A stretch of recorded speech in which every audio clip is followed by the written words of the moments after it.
Oi, eu sou a Bela Mitoso e hoje eu vou te dar 7 dicas para você turbinar os seus estudos do seu instrumento musical. Vamos comigo?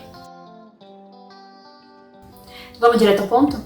Toque a música devagar, mesmo que ela seja rápida. Você deve começar a estudar no andamento lento para você saber bem os ritmos, para você saber bem as articulações, as dinâmicas. Assim você vai internalizar isso melhor.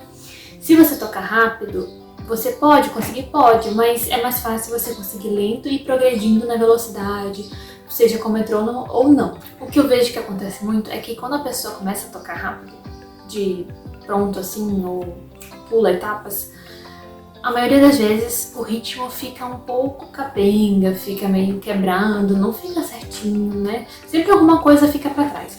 Então, o que acontece? Eu sempre peço pra, novamente, voltar para o andamento mais lento.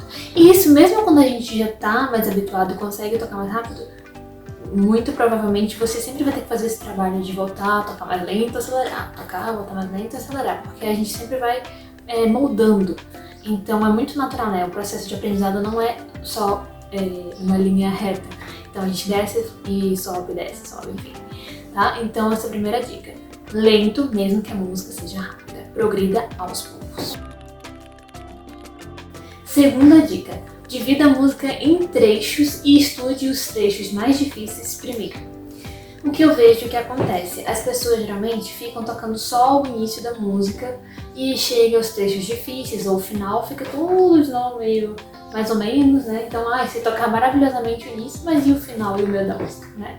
As pessoas repetem sempre aqueles trechos, então é claro que o que ela vai repetir mais vai ficar melhor. E o resto fica esquecido. Aí ela lembra sempre o início da música, mas o resto não. Então a gente geralmente tem que dividir em trechos, né? Pega por frases, fraseados da música, ou se tem repetição pelas repetições. Eu posso até um dia fazer um vídeo só sobre essa questão de divisão de música, quem sabe fazer junto com vocês, se alguém tiver interesse. Se mais gente tiver interesse, eu faço. Então é essa dica, tá? Aproveite, divide a música e distribui ao longo da sua semana. Assim você vai ter a música por igual, do início ao fim, e seus estudos vão turbinar com certeza. O que nos leva para a próxima dica. Estude de trás para frente. Como assim, Bela? Bom, você vai pegar aqueles trechos que você já dividiu na dica anterior e você vai estudar os trechos lá que estão por último, né? Vamos dizer que você dividiu em 30 trechos a sua música. Em vez de você começar pelo trecho número 1, que as pessoas começam e repetem, você vai começar pelo 30, pelo 29, pelo 28, pelo 27. Você vai fazer ao contrário, você vai dar um quebra no seu cérebro, assim, mas é pra justamente você ter um avanço maior no seu estudo. E aí você vai costurando depois do que você vai costurando. Você faz o compasso 30, né, ou 29 a 30, precisa ser, né? Por compasso, pode ser, vamos dizer que um trecho da sua divisão seja do compasso 25 ao 30. Então você estuda do compasso 25 ao 30, depois do 20 ao 25, né? E você vai fazendo ao contrário. É muito bom quebrar esses paradigmas, né? De que tem que começar do início. Não, quem disse? É igual um livro. Quem disse que os autores começam a escrever os livros do início? Eu mesmo escrevi meu livro do meio, depois eu fui desenvolvendo os próximos passos do início e do fim. Então é isso, essa dica é muito boa, confie em mim. Quarta dica, utilize cores e rabisque a sua partitura. Saber que a gente sabe quando os alunos realmente estão estudando, porque a gente vê se a partitura está mais rasurada ou está mais limpinha. É diferente de você pegar um livro de literatura, que eu não gosto de rabiscar, mas tem gente que gosta, né? Didático, ok, mas eu não gosto de rabiscar de literatura. Mas é um jeito de você estudar, porque você vai mostrar tudo que a gente fala em aula, né? Geralmente quando eu tô numa aula assim presencial, eu anoto. Mas nas aulas à distância, o aluno que tem que anotar, né? Eu peço pra ele anotar. Se eles anotam sempre, não.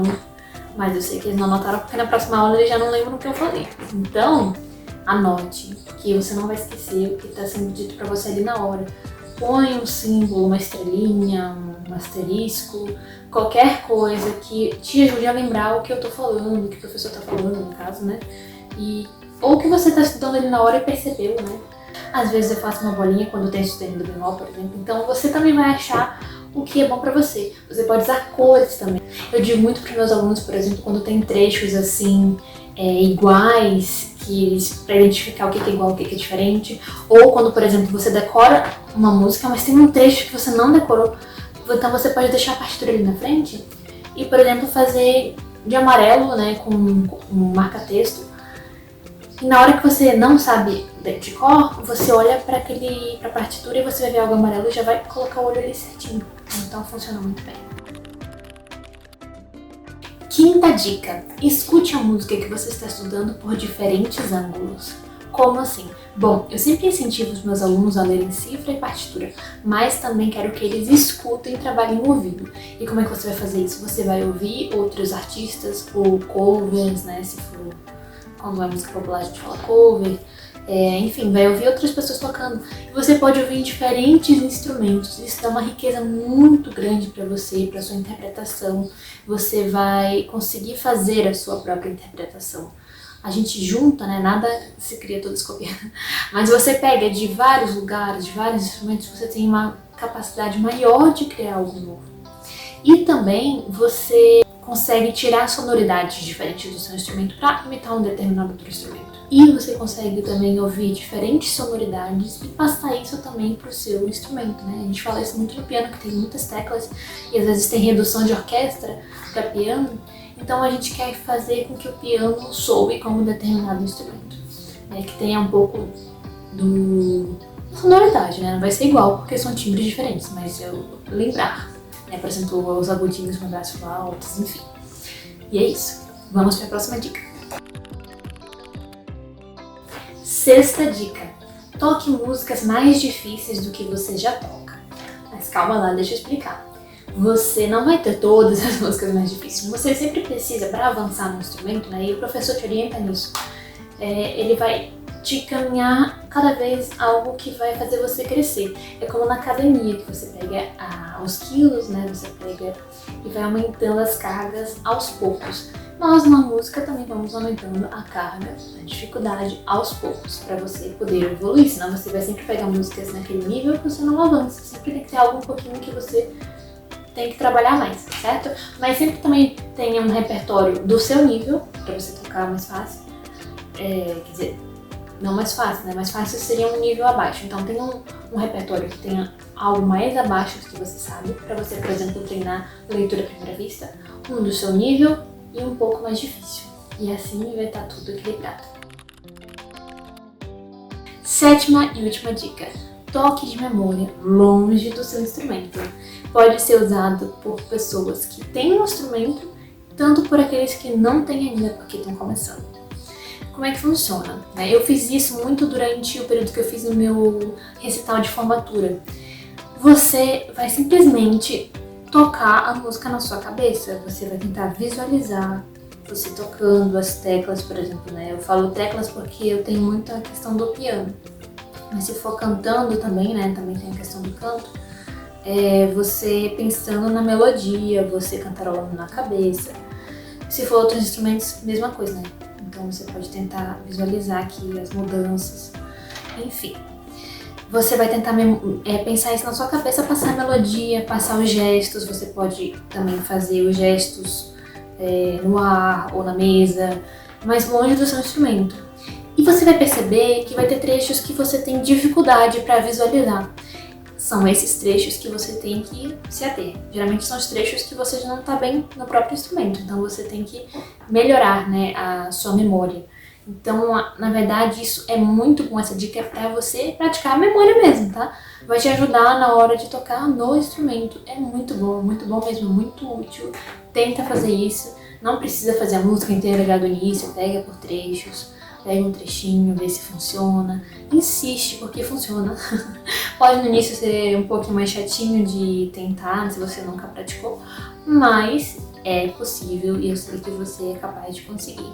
Pega trechinhos pequenos. Se não der um trecho, diminui mais ainda. Simplesmente isso. Você também pode pensar só nas notas, né? Em vez de ficar tocando no ar, ou em vez de nas notas ou nas cifras, assim. Então, tem várias maneiras de você brincar com isso.